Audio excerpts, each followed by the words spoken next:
anigoo khayr Soomaali meel kastoo joogtiin ku soo dhawaada channelka daawanaysa waa Nuruddin Official please hadaan ugu cusubtaa subscribe-ka caawan waxaa idin wadaa oday Soomaaliyeed oo isku xil khasaaray caruurta Soomaaliyeed oo socdaan iskuulka inuu wadada goysiyo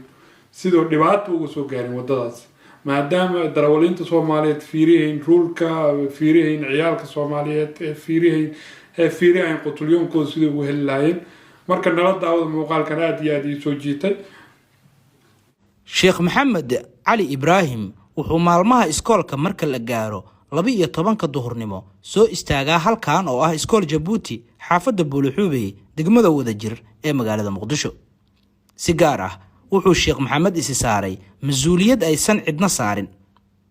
wuxuu qabtaa shaqo isxilqaan ah waana inuu taraafiko muddo daqiiqada kooban ah ka noqdo wadadaan isku xirta isgoyska 14 Oktoobar ama Soobe ilaa iyo isgoyska Danwadaagaha ee magaalada Muqdisho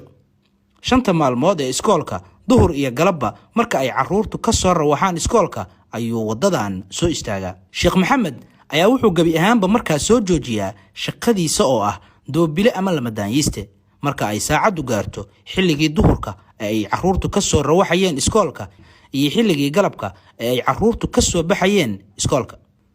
waxaa laga yaabaa in aysan wadayaasha gawaarida iyo mootobajaajtuba garan karin in ay ka istaagaan caruurtaan yaryar ee iskoolka ka soo baxay si uu laamiga u gooyo laakiin Sheekh Maxamed kama daalo mas'uuliyadan uu isagu shakhsiyan isku saaray wuxuuna caruurta ku caawiyaa in aysan gawaaridu jeerin marka ay jidka goynayaan iyagoo duruustii soo qaatay haddaba Sheekh Maxamed ayaa Raja Cable TV wuxuu uga sheekeeyay sababta ka dambaysa inuu saacado kooban taraafik ka noqdo una shaqeeyo boqolaal caruur Soomaaliyeed ah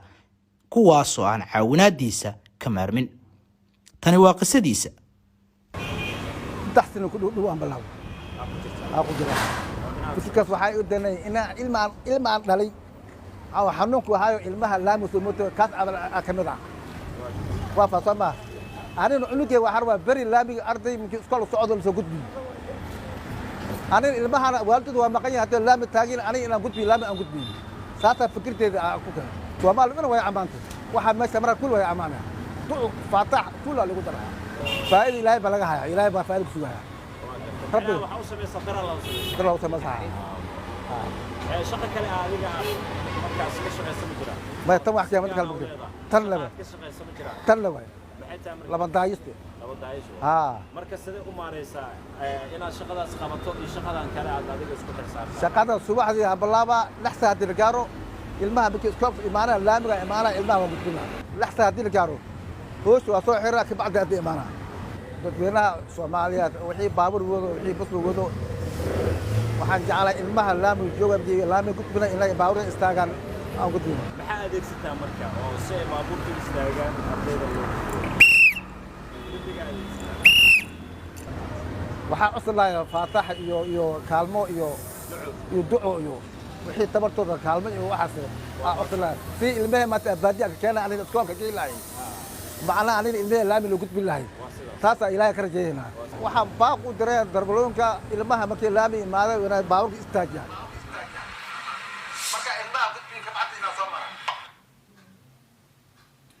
ما شاء الله هذا الصومالي دادي هذا ما سيهاي شغال لود السنة يوسكو حل ساري إن شاء الله وأنا كم ما سيهاي channel ka daawanaysa waa Nuruddin Official please hadaan ugu cusubtaa subscribe si share kare insha Allah